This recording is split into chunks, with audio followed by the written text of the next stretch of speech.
जय बोलिए देवाधिदेव 1008 श्री आदिनाथ भगवान की। वर्तमान शासन नायक वर्धमान महावीर स्वामी भगवान की। परम पूज्य श्रवण कुल तिलक संत श्रोमणी आचार्य भगवान श्री विद्यासागर जी महाराज की। परम पूज्य आचार्य श्री समय सागर जी महाराज की। परम पूज्य गुणायतन प्रणेता प्रखर वक्ता भावना योग प्रवर्तक गुरुवर श्री प्रमाण सागर जी महाराज की। परम पूज्य मुनिवर श्री निर्वेक सागर जी संधान सागर जी महाराज की। शंका समाधान के आज के इस सत्र में आप सभी का हार्दिक अभिनंदन। इससे पूर्व कि हम आज के इस सत्र को प्रारंभ करें, चलते हैं गुरु चरणों में और करते हैं अपनी प्रणति अर्पित इस भाव से कि हमारा जीवन भी हो सके सम्यक्त्व से और संयम से चर्चित।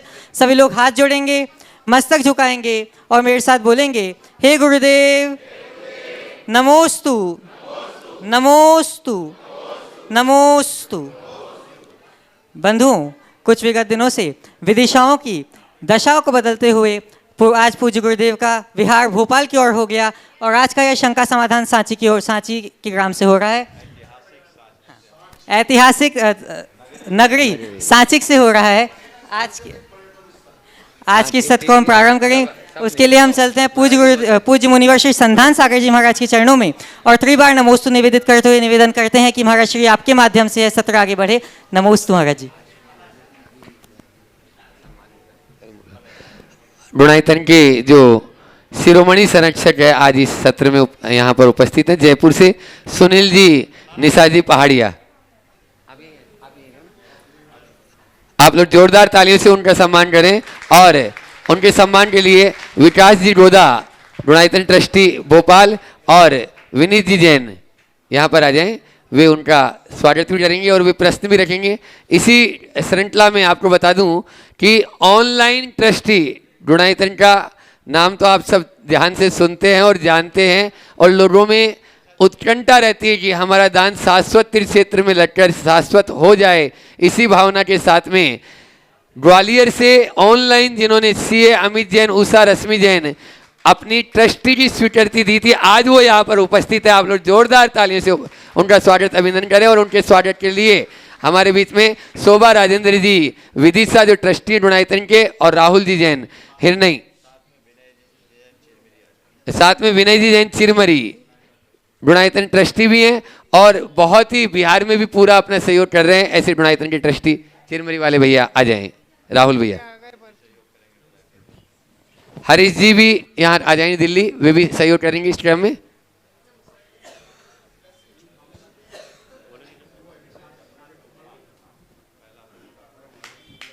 और आज का पहला प्रश्न जो गुणायतन के शिरोमणि संरक्षक हैं सुनील जी निशा पहाड़िया, वे अपना प्रश्न पूज्य महाराज श्री चरणों में रख रहे हैं और उसके बाद में हम अरविंद जी सुपारी अनुप्रेक्षा वो अपना प्रश्न महाराज जी चरणों में रखेगी।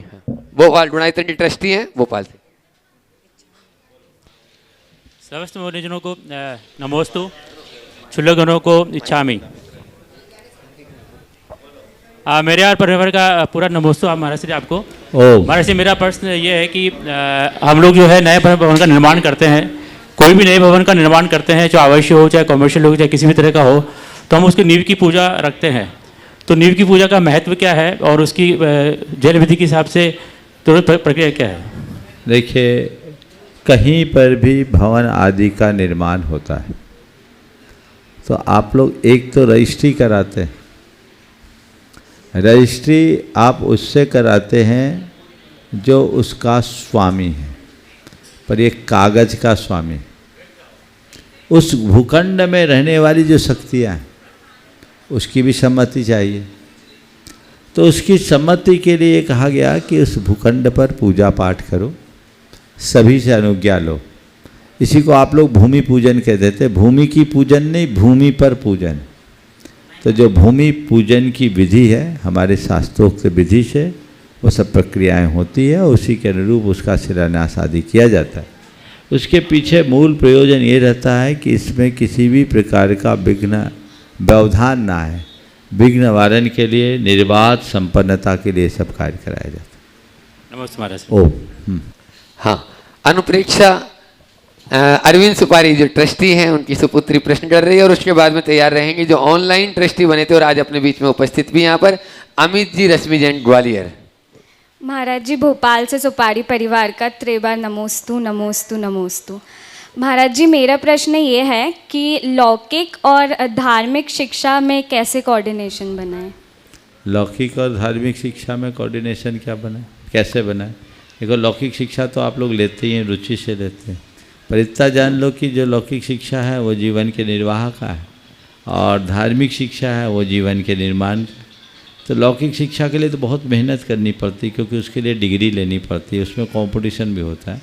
धार्मिक शिक्षा के लिए इतनी चीज़ें नहीं है, पर आधारभूत बातों का ज्ञान होना चाहिए जिससे हम अपने मूलभूत संस्कारों और सरोकारों को जान सकें, अपने कर्तव्य और अकर्तव्य को पहचान सकें। बिना धार्मिक शिक्षा के जीवन का कल्याण नहीं होगा, तो इसलिए अपने जीने का ढंग जानने के लिए हमें धर्म की शिक्षा लेनी चाहिए। तो अब कितना हमारे पास समय नहीं है, आप सप्ताह में एक दिन की भी कक्षा अटेंड कर लो तो मैं समझता हूँ आपके लिए आधारभूत बातें आ जाएगी। हालांकि ज्ञान का कोई अंत नहीं है। लौकिक शिक्षा पढ़ते समय आपके पास समय की कमी हो तो कोई बात नहीं, प्रारंभिक दिनों में जो पाठशालाओं में अध्ययन किया जाता है उसको उसमें निरंतरता रखें और आगे उच्च शिक्षा में जाने के साथ भी हम धर्म की मूलभूत बातों को ग्रहण करें और घर परिवार से भी चीज़ों को सीखें और उसके बाद जब नौकरी पेशा हो जाए, चीज़ों में सेटल हो जाए तो हम और जिम्मेदारियां जिनकी ख़त्म हो गई उन्हें धर्म शिक्षा को प्रमुखता देनी चाहिए। जितना बन सके अधिक से अधिक पढ़ने और सीखने की कोशिश करनी चाहिए। नमस्कार। अमित रश्मि जैन अपना प्रश्न रखें और उसके बाद में तैयार रहेंगे पंडित महेंद्र जी जैन बिस्किट जो डुनाइतन के ट्रस्टी भी हैं। एक साथ आ जाए। ओम ओम ओम ओम ओम ओम बोलो। हाँ बोलिए। महाराज जी, नमस्तु नमस्तु नमस्तु। ग्वालियर से अंश परिवार की तरफ से मैं आपको त्रिवार नमस्तु करता हूँ। महाराज जी, मेरा प्रश्न ये है कि मैं पिछले 2 सालों से विज्ञापन का काम कर रहा हूँ भारतीय रेलवे के साथ, जिसमें 23 बड़े स्टेशन है मेरे पास, दिल्ली मुंबई जैसे, कुछ वंदे भारत ट्रेन्स भी हैं। तो उसमें क्या होता है, मुझे सब तरह के विज्ञापन रेल की इन्फॉर्मेशन के साथ दिखाने पड़ते हैं, जिसमें ऑनलाइन गेम्स भी हैं जिसको सट्टा कहा जाता है या कुछ तंबाकू वगैरह के भी हैं। 1 करोड़ लोग मेरा पूरा उसको देखते हैं सेटअप को। तो इसका दोष मुझे या मेरे परिवार को लगेगा क्या? उसका उपाय बताने के। देखिए, विज्ञापन आप कर रहे हैं और आपके विज्ञापन से प्रेरित और प्रभावित होकर अगर कोई व्यक्ति ऐसी चीज़ों का उपभोग करता है तो उसमें आप उस कृतकारिता अनुमोदन से सहभागी तो बने हैं, और जब सहभागी बने हैं तो दोष के भागी तो होंगे। तो हमें कोई भी चीज़ों का विज्ञापन करते समय इतना तो ध्यान रखना चाहिए कि कितने पाप का काम, जिसमें स्पष्टतया हिंसा और अनैतिकता हो, उसके विज्ञापन से बचना चाहिए। कोशिश करें कोई भी विज्ञापन ले तो देखें, खासकर शराब, मांसाहार, चर्म के उत्पादन या अन्य इस तरह की चीज़ों के विज्ञापन से तो बचे। अब अगर बाध्यता हो तो इस पूरे के पूरे बिजनेस पर विचार करना चाहिए जी महाराज। और अगर बाध्यता नहीं है तो विचार तो करना ही चाहिए। मुझे प्रसन्नता है कम से कम आपने विचार तो किया। आज इस तरह के व्यवसाय में अनेक लोग जुड़े हैं, मुझसे जुड़े हुए लोग भी जुड़े हैं जिनका बहुत अच्छा पब्लिसिटी का लंबा चौड़ा कारोबार है, लेकिन आज पहली बार किसी शख्स ने ये सवाल इस सभा में किया। मुझे बेहद प्रसन्नता है, ये आपके अंदर के संस्कारों की अभिव्यक्ति है। लेकिन मैं इतना ज़रूर कहूँगा, हम मोहताज नहीं हैं, हमारे पास पर्याप्त है। जब हम घी में डूबी रोटी खा रहे हैं तो पाप की कमाई क्यों करें? ये विचार करना चाहिए। आज से बंद महाराज, कोई भी इस तरह का विज्ञापन बिल्कुल बंद। बिल्कुल वैसे विज्ञापनों से बचिए जी, जिससे हम हिंसा को बढ़ावा मिले, अनैतिकता को बढ़ावा मिले, उससे बचे।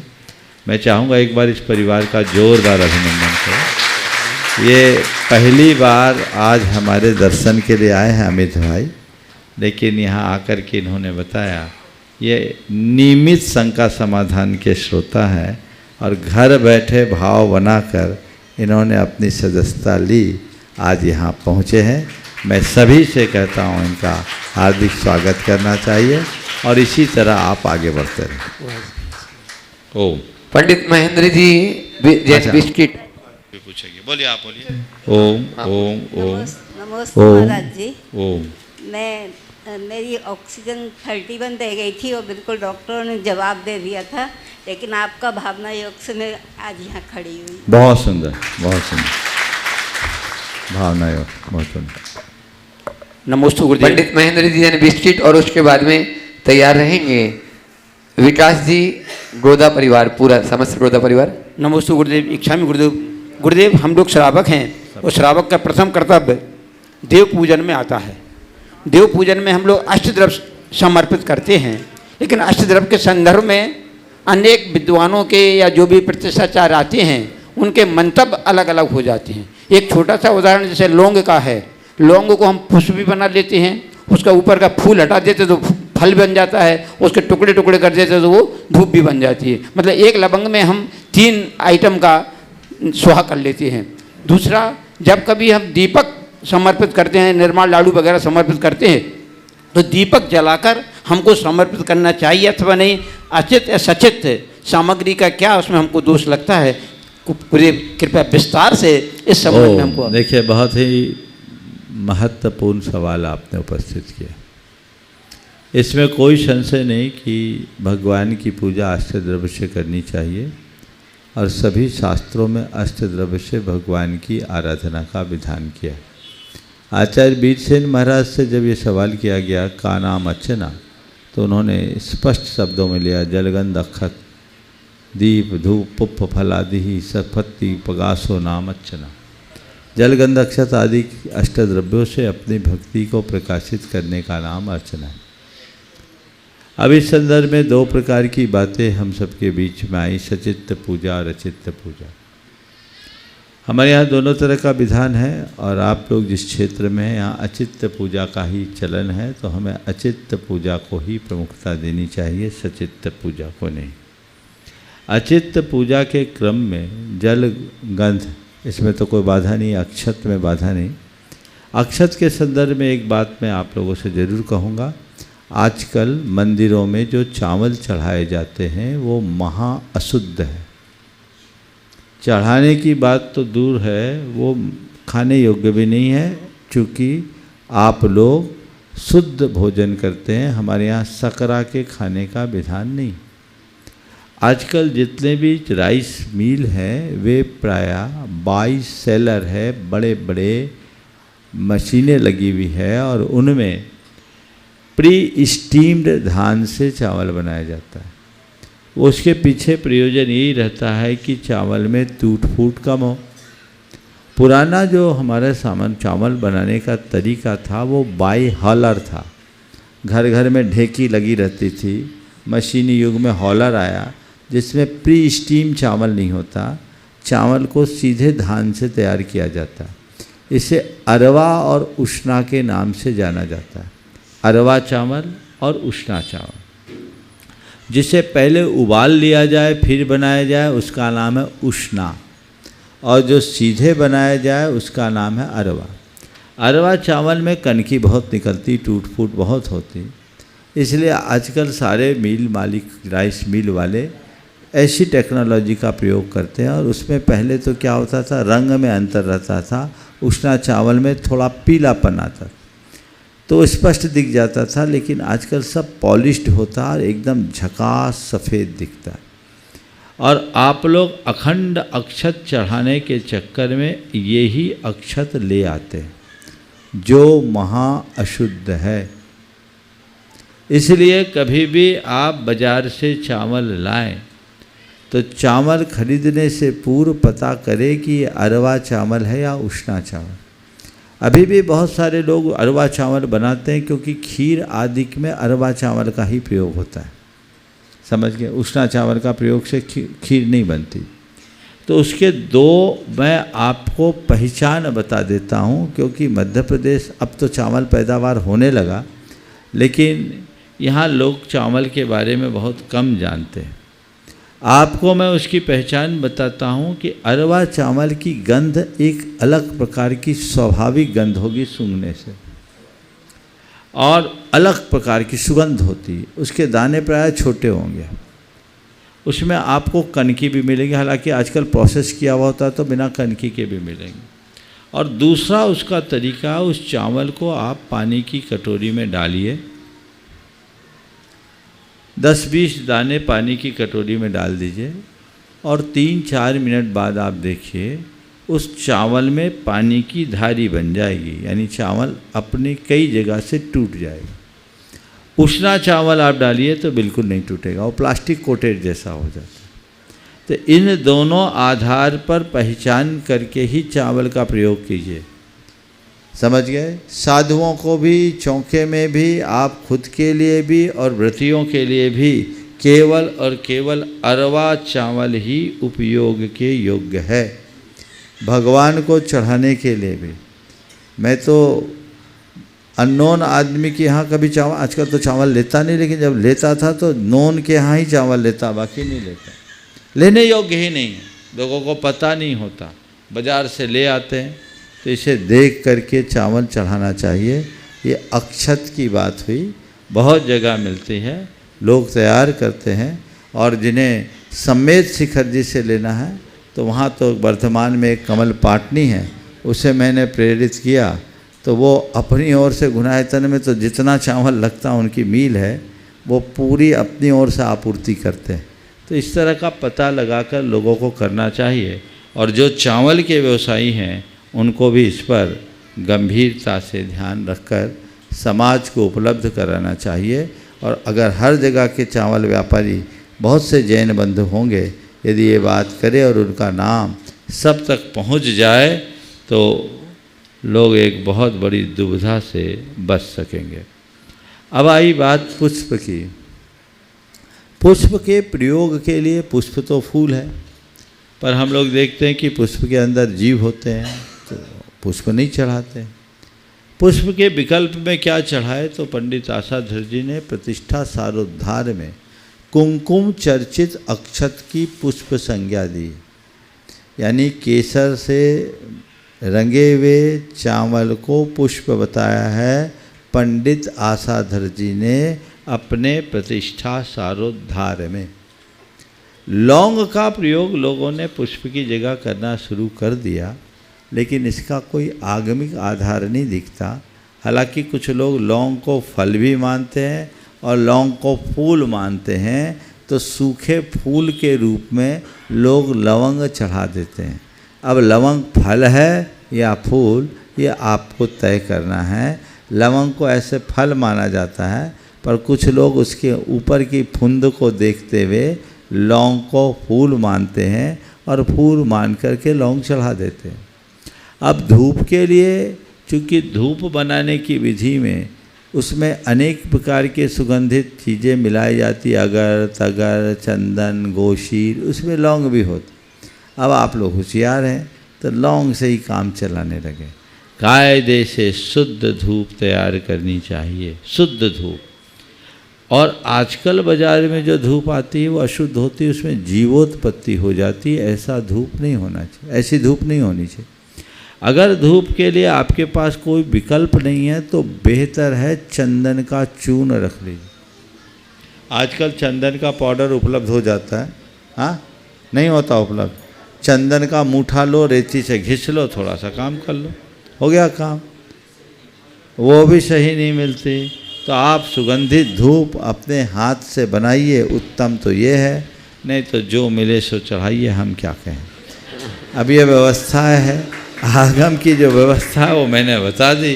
अब हमको तो पता है जिसको जो करना है वही करेगा, पर उत्तर तो हमें वही देना है जो हमारे आगम में है। इसलिए हमने आपको ये समाधान दिया है, इसका आप अनुकरण करें। हाँ, और लोग वापस उठा के ले जाते हैं, क्या वो उचित है? वो चांदी चढ़ाते हैं, द्रव्य नहीं चढ़ाते। उनको चांदी की कीमत दिखने लगती, गलत है, ऐसा नहीं करना चाहिए। आगे विकास हाँ, विकास जी, संदीप जी, सुनील जी, गोदा परिवार, भोपाल।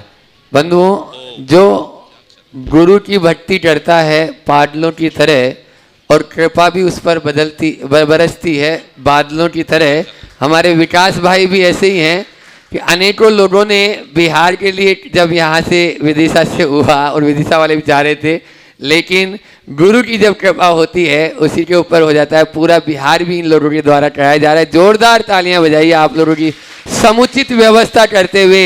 ये लोग अपने साथ में चल रहे हैं, आप लोगों के साथ में चल रहे हैं।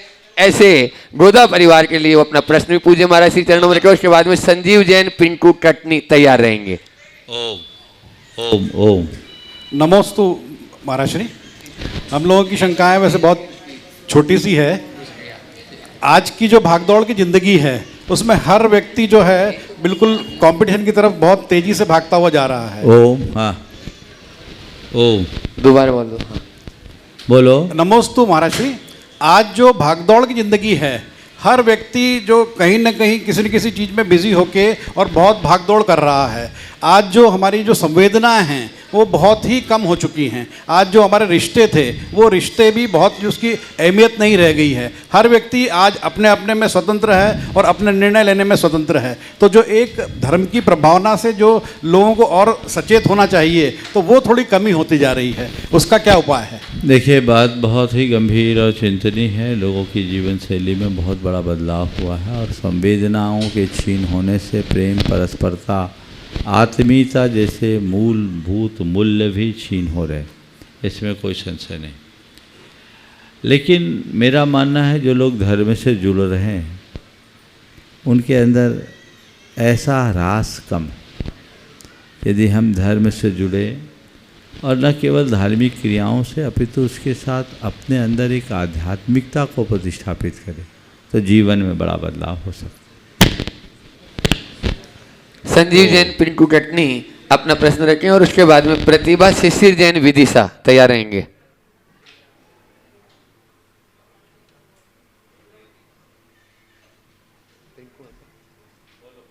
हाँ। गुरुदेव के चरणों में मेरा एवं मेरे परिवार का त्रिवार नमोस्तु। इच्छामी महाराज जी। मुनिश्री कहते हैं चिंता मत करो, विश्वास करो, क्योंकि जहाँ विश्वास शुरू होता है वहाँ चिंता समाप्त हो जाती है। आज मेरे दोनों बच्चे महाराज जी पढ़ाई के लिए बाहर पढ़ाई कर रहे हैं। मुझे पर विश्वास है कि वे अपने जीवन में कभी कोई ऐसा कदम नहीं उठाएंगे जो मेरे घर के लिए, समाज के लिए और धर्म के अनुकूल नहीं हो। परंतु आज का ज़माना ऐसा है, मुझे चिंता होती है उनकी। तो गुरुदेव, ऐसे में हम माता पिता ओम सार समझ लिया आपका। ओम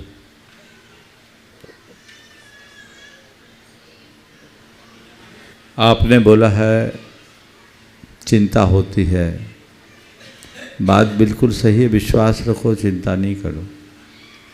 मैं एक दूसरा सूत्र देता हूँ, सतर्क रहो, शंका मत करो। क्या? सतर्क रहो, शंका मत करो। बच्चों को विश्वास के साथ बाहर भेजो, लेकिन उनकी गतिविधियों पर नज़र रखो, उनकी दोस्ती पर भी ध्यान दो, उनको उनके जीवन की मर्यादा का भान कराओ, उनका पाठ पढ़ाओ। और मर्यादा का पाठ पढ़ाने के बाद निश्चिंत हो जाओ। मैंने अपने बच्चों को अच्छे संस्कार दिए, अच्छा बोध दिया, अच्छी दिशा और दृष्टि दी, इसलिए वो जो कुछ करेंगे अच्छा करेंगे, बुरा नहीं करेंगे। ऐसा विश्वास लेके चलोगे, चिंता खत्म हो जाए। नमोस्तु। ओम। प्रतिभा शिशिर जैन, विदिशा, और उसके बाद में मुनिसंत सेवा समिति, विदिशा तैयार रही। साथी वालों को भी बुला लो। ओम बोलो। ताला ओम ओम बोलिए। नमोस्तु महाराज जी, नमोस्तु। ताला टूट जाता है लेकिन कभी भी अपनी चाबी नहीं बदलता। लेकिन वर्तमान समय में लोग एक पल में भी अपना रंग बदल देते हैं। मेरा प्रश्न यह है कि वर्तमान समय में वफादारी कम क्यों हो रही है? कृपया वफादारी का हमारे जीवन में क्या महत्व है समझें। ताला टूट जाता है लेकिन चाबी नहीं बदलती, मनुष्य अपना रंग बदल देता है। आपने पूछा है वफादारी को बनाए रखने के लिए क्या करें? अपने ईमान पर ध्यान दें, अपने उसूलों पर दूर रहें। अगर मनुष्य अपने ईमान पर ध्यान देगा तो वफादारी होने की बात करने की ज़रूरत नहीं होगी, स्वाभाविक वफादारी हो। लेकिन आजकल ईमान की कोई कीमत ही नहीं रही, लोगों की अपने ईमान पर कोई दृष्टि ही नहीं बची, और उसका परिणाम हम सबके सामने। नमोस्तु गुरुदेव, हाँ, नमोस्तु। पीछे दीजिए। मुनि संत सेवा समिति जो कोई भी साधु संत आए विदिशा में, उसका संपूर्ण बिहार कराने की जिम्मेदारी लेते हैं। आगे पीछे ऐसे प्रश्न कर रहे हैं और उसके बाद में तैयार रहेंगे श्री आदित्य जी मनिया, अध्यक्ष मंगलवारा मंदिर ट्रस्ट भोपाल। हेलो, महाराज जी के चरणों में नमोस्तु नमोस्तु नमोस्तु। इच्छा बोलो सवाल। जब कोई इंसान किसी व्यक्ति के या अपने परिवार के गुण व्यवहार स्नेह को अनदेखा कर सिर्फ पैसे को ही महत्व दे और अपने संबंधों को भी इस सोच के साथ अनदेखा करे, तो ऐसे व्यक्ति को परिवार में साथ रहते हुए कैसे समझाएं और उसके साथ कैसा व्यवहार करें? जो केवल पैसे को महत्व दे, संबंधों को महत्व न दे, उनके लिए कैसा व्यवहार करे, किस्सा सुना देता हूँ। एक बड़ा उद्यमी, उसके बेटे का जन्मदिन था। बेटे ने सुबह से कह रखा था कि पापा आज मेरा बर्थडे है, आप समय पर आइएगा, जल्दी आइएगा। वो रोज़ तो 9 बजे आता था, उस दिन 10:30 बजे आया।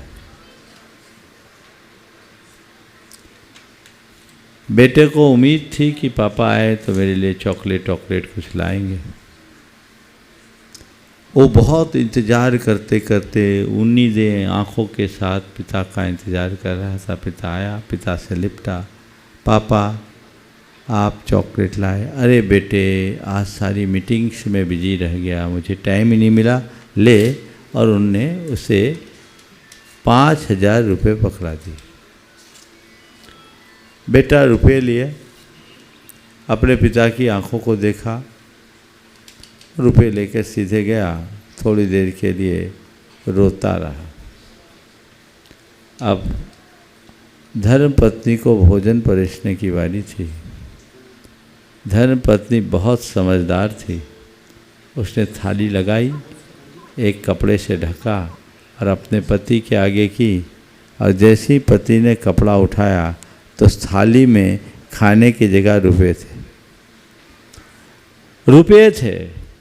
पति ने पूछा ये क्या मजाक है? बोले मजाक मैं नहीं कर रही हूँ, मजाक तो आपने अपने जीवन को बनाया। आपकी नज़र में पैसा ही सब कुछ है।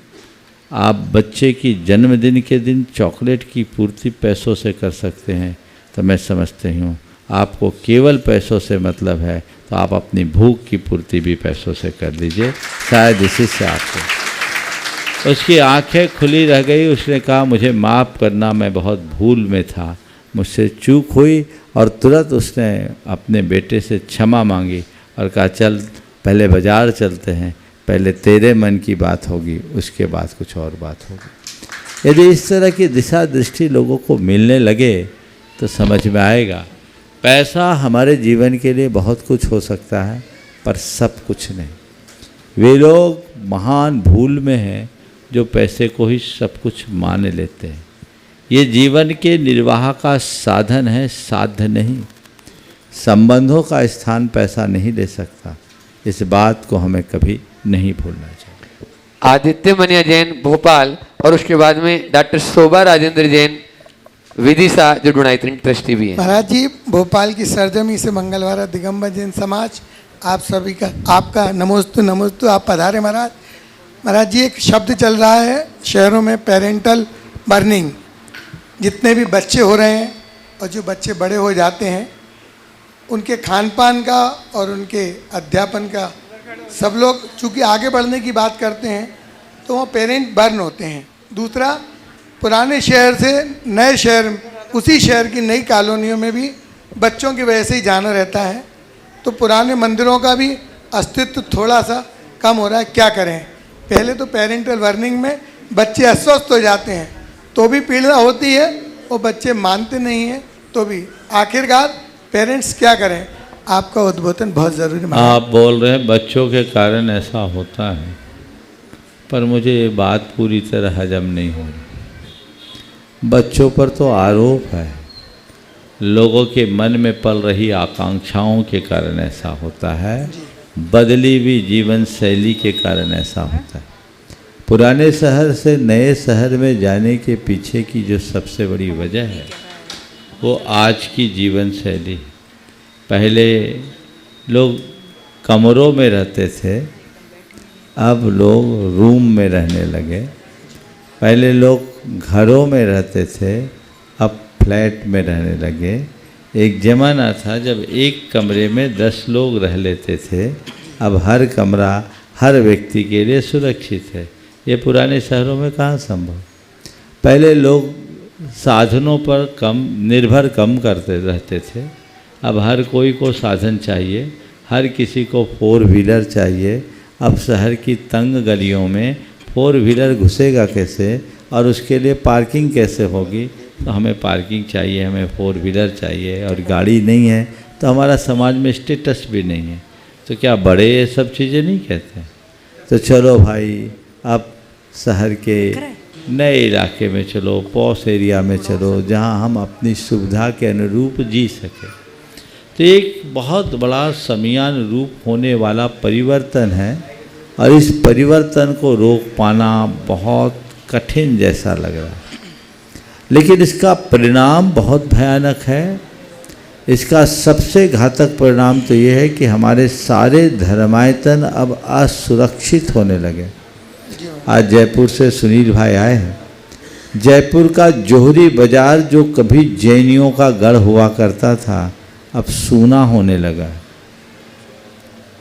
और उसमें जैन लोग अपनी संपत्तियां बेच बेच के बाहर बस रहे हैं, और उनकी संपत्ति ऐसे लोग खरीद रहे हैं कि कल उनके बीच से आपको मंदिर जाना भी मुश्किल होगा। और ये समस्याएं तुम्हारे भोपाल में भी आने लगी। जी महाराज जी, बहुत ज़्यादा। हर गांव, हर शहर की एक कहानी है। बदलती हुई जीवन शैली ने एक बहुत बड़ी चुनौती हम सबके सामने खड़ी की है। उन्हें रोक पाना भी संभव नहीं दिखता।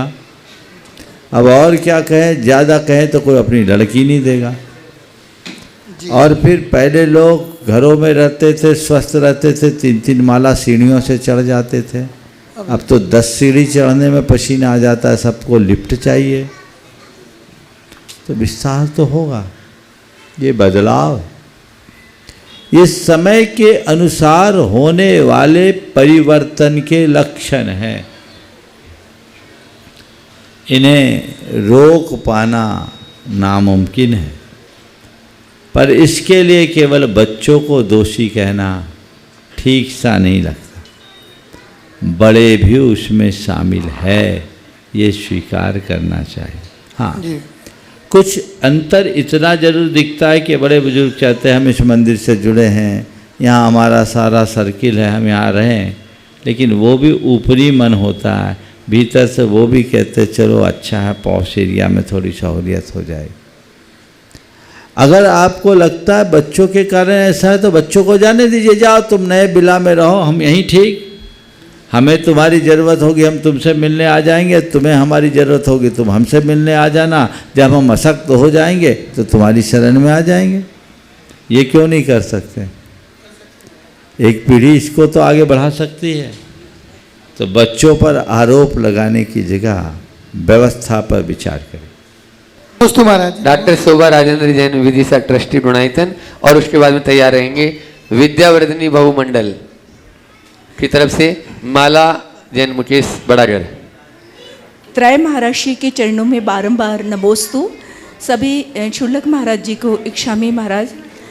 हे महर्षि, माँ ममता की मूरत होती है, लेकिन आज पाश्चात्य अंधानुकरण ने माँ को इस प्रकार से बना दिया है कि बच्चों के लिए तो वो आया रख लेती हैं, जो बच्चों को देख रेख करती हैं, खिलाती हैं, लेकिन खुद गोद में पपी को लेकर घूमती हैं।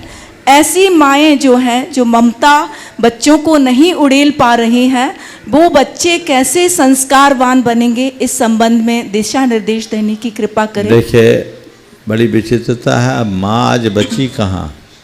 माँ का स्थान तो मॉम ने ले लिया, और जब माँ मॉम बन गई तो ये हाल तो होना ही। इसे कौन रोक सकता है? पहले माँ थी, फिर मम्मी बनी, फिर ममा बनी, फिर मॉम हो गई, है ना। ये बहुत बड़ा ह्रास है, बहुत बड़ी गिरावट है। इस पर हमें गंभीरता से विचार करना चाहिए। मैं तो ये कहता हूँ, जो माँ अपने बच्चों पर अपना मातृत्व नहीं उड़ेल पाती, वह एक बहुत बड़ा अपराध करती। माँ की ममता का क्या महत्व है, दो प्रसंग मैं आप सबसे कहूँगा।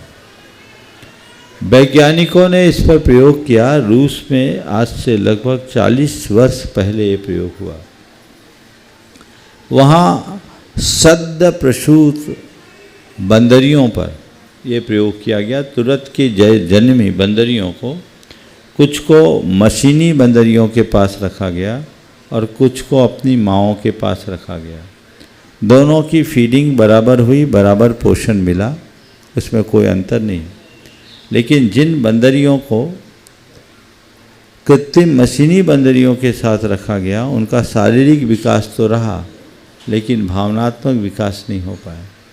और जो अपनी माँओं के साथ रहीं, उनके शारीरिक विकास के साथ भावनात्मक विकास भी हुआ। एक लंबे प्रयोग के बाद ये निष्कर्ष निकला कि माँ की निकटता से बच्चों का भावनात्मक विकास होता है।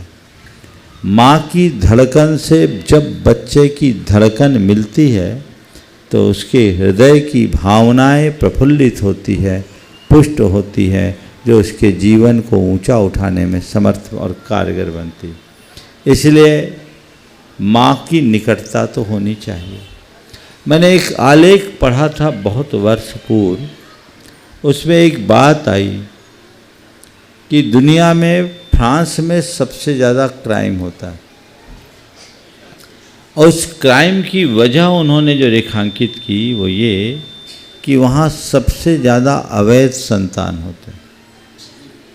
अवैध संतान के कारण उनका लालन पालन अनाथालयों में होता है। उससे उनका शारीरिक विकास तो हो जाता, भावनात्मक विकास नहीं हो पाता, इसलिए वे अपराध की प्रवृत्ति में जुड़ जाते हैं। तो ये सब बातें बहुत गंभीर और चिंतनीय हैं। इसलिए माँओं को चाहिए, केवल संतान को जन्म देना मात्र आपका काम नहीं है। संतान को जन्म देकर उन्हें जीवन देना, संस्कार देना और उनके जीवन का निर्माण करना आपकी जिम्मेदारी है। ये सभी को निभाना चाहिए। नमस्ते। विद्यावर्धिनी बहुमंडल और उसके बाद में तैयार रहेंगे ब्रह्मचारी शिवानंद जी वर्णी जी। त्रय मुनिराजों के चरणों में अनंतों बार नमोस्तु नमोस्तु नमोस्तु। सभी क्षुल्लक जियों के चरणों में इच्छामि इच्छामि इच्छामि। महाराज जी, आज आपकी दोपहर की कक्षा में बैठी श्री इष्टोपदेश ग्रंथराज की कक्षा में आपके श्रीमुख से सुनकर एक अलग ही अनुभूति हुई। मेरा अभी इसी ग्रंथराज का स्वाध्याय चल रहा है। इसमें एक श्लोक आया है, वरम व्रते पदम देवम ना व्रतेर्बतनार्कम छाया तपस्थयोर्भेदा प्रतिपाल यतोर महान। व्रतों के द्वारा देव पद पाना अच्छा है, किंतु अव्रतों के द्वारा नरक में उत्पन्न होना अच्छा नहीं है। तो इसमें श्रावक के जो 12 व्रत होते हैं उनका पालन करना है, या जो लमोकार मंत्र भक्तामर आदि व्रत एकासन उपवासन से करते हैं उनका पालन करना है। देखिए, यहाँ व्रत का तात्पर्य अनुव्रत और महाव्रत है। असली व्रत तो यही, इन व्रतों से जीवन का उत्थान हो। और जो दूसरे लोग हैं अन्य दिनों में व्रत बांधते हैं, वो उस दिन के लिए व्रती होते जिस दिन व्रत किए। तो टेम्परेरी व्रत का फल टेम्परेरी मिलता है, और परमानेंट व्रत का फल परमानेंट मिलता है।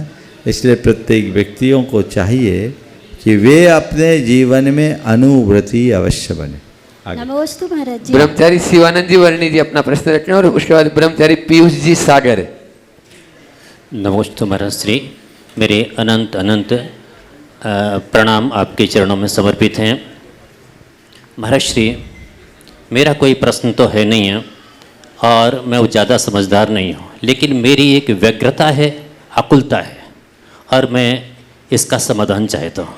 वो ये है, एक तरफ तो देखते हैं अभव्य जीव, मिथ्या दृष्टि जीव भी मुनि बन जाते हैं, जैसा कि आपके आगम में भी लिखा हुआ है, और दूसरी तरफ मैं ये देखता हूँ कोई सम्यक दृष्टि हो, व्रतों का पालन कर रहा हो, एक बार भोजन कर रहा हो और सारे प्रयास भी कर रहा हो, पुरुषार्थ कर रहा हो, भावना उसके अंदर हो मुनि बनने की, इसके बावजूद भी वो सफल नहीं हो पाता है। मैं चाहता हूँ इसके अंदर आपका जो ज्ञान है वो और शास्त्रीय जो समाधान है वो मैं आपसे चाहता हूँ। आपको नमस्कार। देखिए, बहुत ही गंभीर सवाल आपने उपस्थित किया। आगम के अनुसार अगर हम अभव्य के मुनिपन को देखते हैं तो ऐसा लगता है कि मुनि बनना कठिन नहीं, कोई भी मुनि बन सकता है। लेकिन जो आपने सवाल किया कि एक भव्यात्मा साधक सम्यक दृष्टि वो चाह करके भी मुनि नहीं बन पाता, तो ये दिखता है कि मुनि बनना हंसी खेल नहीं। मैं आपकी बात को थोड़ा सा संशोधित करके कहूँगा, कदाचित मुनि बनना फिर भी सुलभ हो जाए, पर मुनित्व को पाना महादुर्लभ है। अभव्य मुनि भले बन जाता है पर मुनित्व से वंचित रहता है। कदाचित कुछ पुण्य का योग और उसके अनुकूल संयोग मिलने से अभव्य को मुनि व्रत की प्राप्ति हो जाती है, लेकिन उसका भवन नियोग उसके भीतर मुनित्व को प्रकट नहीं होने देता। पर क्या सभी भव्य मुनि बन जाते हैं? जो आपका सवाल है, तो बन नहीं पाते। वे ही भव्य जीव मुनि बन पाते हैं जिनका प्रबल पुण्य का योग होता है, जो निकट भव्य होते हैं, जिनका भवितव्य बहुत अच्छा होता है। जब तक अनुकूल द्रव्य क्षेत्र काल भाव की उपलब्धि नहीं होगी, तब तक कोई कार्य चाह करके भी आप नहीं कर पाओगे। हम लोग रोज अपनी प्रार्थना में कहते हैं, तद्रव्यमव्यय मुदेतु सुभः सदेश संतन्नतां प्रतपतां सततं सकालः भावः सनन्दतु सदा यदनुग्रहेण रत्नत्रयं प्रतिपतिः मुमुक्षु वर्गे। मुझे हमेशा वैसा द्रव्य, वैसा क्षेत्र, वैसा काल और वैसा भाव मिलते रहे जिसमें रत्नत्रय फले। सुनो तो, इसका तात्पर्य ये है कि जब तक अनुकूल द्रव्य क्षेत्र काल भाव नहीं होगा, तुम कितनी भी भावना भाव, तुम्हारा रास्ता नहीं खुलेगा। तो मैं इस आधार पर ये कह सकता हूँ कि इतना सब कुछ होने के बाद भी क्यों नहीं मिल रहा है? क्योंकि उसका भवितव्य अनुकूल नहीं है। अब सवाल है, अपने भवितव्य को कैसे सुधारे? तो हमारे हाथ में केवल भावना है। भावना भवनाशिनी, भावना भाए भाते रहे, हो सकता है भवितव्य सुधरे। ब्रह्मचारी पीयूष जी जैन सागर, और उसके बाद में तैयार रहेंगे यहाँ सांची दिगंबर जैन समाज के अध्यक्ष सुनील जी जैन। सभी के साथ एक साथ सांची दिगंबर जैन समाज एक साथ खड़े हो जाएंगे। हे गुरुदेव, भगवान ऋषभ देव ने दीक्षा के साथ ही उपवास धारण किया। भगवान ऋषभ देव ने दीक्षा के साथ ही उपवास धारण किया तो 6 माह का, फिर उन्हें आहारचर्या में विलंब हुआ तो 6 माह का। स्वर्ग में भी देवों की जब आयु पूर्ण होती है तो उससे 6 माह पूर्व ही उनकी माला मुरझाती है, और नरक में भी अगर तीर्थंकर जीव होते हैं तो उन्हें 6 माह पूर्व सुरक्षा मिलती है। तो जिज्ञासा ये है मुनिराज कि ये 6 माह की काल अवधि एक संयोग है या इसका कोई विशेष महत्व है? बहुत अच्छा सवाल आपने किया। 6 माह की कालावधि एक नियोग है या इसका कोई विशेष महत्व है? मुझे ऐसा लगता है 6 माह में 180 दिन होते हैं। अभी तुरंत जो बातें मेरे माइंड में आ रही मैं आपको बता रहा हूँ। 6 माह में 180 दिन होते हैं और पूरा वृत्त हो तो उसमें 360 अंश होता है, 360 डिग्री, 360, 80 यानी 180 यानी आधा, 6 माह यानी आधा वर्तुल, समझ गए? तो हमारे साल के 360 दिन में 180 दिन अगर हमारे सामने हो गया यानी आधा काम बन गया तो पूरा काम हो गया, ऐसा समझना चाहिए। आधा हो गया तो आधा और हो जाएगा। एक साथ पूरा करने का विधान भी नहीं, ये बात ध्यान रखना। आगम में ऐसा विधान है कि 6 माह से अधिक का उपवास आप प्रतिज्ञापूर्वक नहीं ले सकते। 6 माह के बाद आप 1 वर्ष का ले लें, बाद में 6 महीना, लेकिन लगातार 6 महीना, यानी वो 360 में 180 ही। आज पहली बार यह सवाल उपस्थित हुआ है, इस पर विचार करना चाहिए और मुझे लगता है कि ज़रूर इसमें कोई सार निकलेगा, इसके पीछे कोई विज्ञान होगा कि हर बातें 6 माह से क्यों जुड़ी। देवों की आयु भी 6 महीने में होती है और साता की उत्कृष्ट उदीरना भी 6 महीने तक ही होती है। ये सब चीज़ें जो जुड़ी है 6 महीने की, तो वो 180 और 360 का चक्कर होगा। मैंने अपनी फैक्ट्री में से डाल दिया है, जल्दी प्रोडक्ट आएगा तो प्रकट हो जाएगा। बोलिए। सुनील जी जैन, अध्यक्ष साथी दिगंबर जैन समाज, और उसके बाद में तैयार रहेंगे विनय कुमार जी जैन, ट्रस्टी ढूंढाईतन चिरमिरी। सांची सकल दिगंबर जैन समाज की ओर से मुनि संघ के चरणों में नमोस्तु भगवान, नमोस्तु भगवान, नमोस्तु भगवान।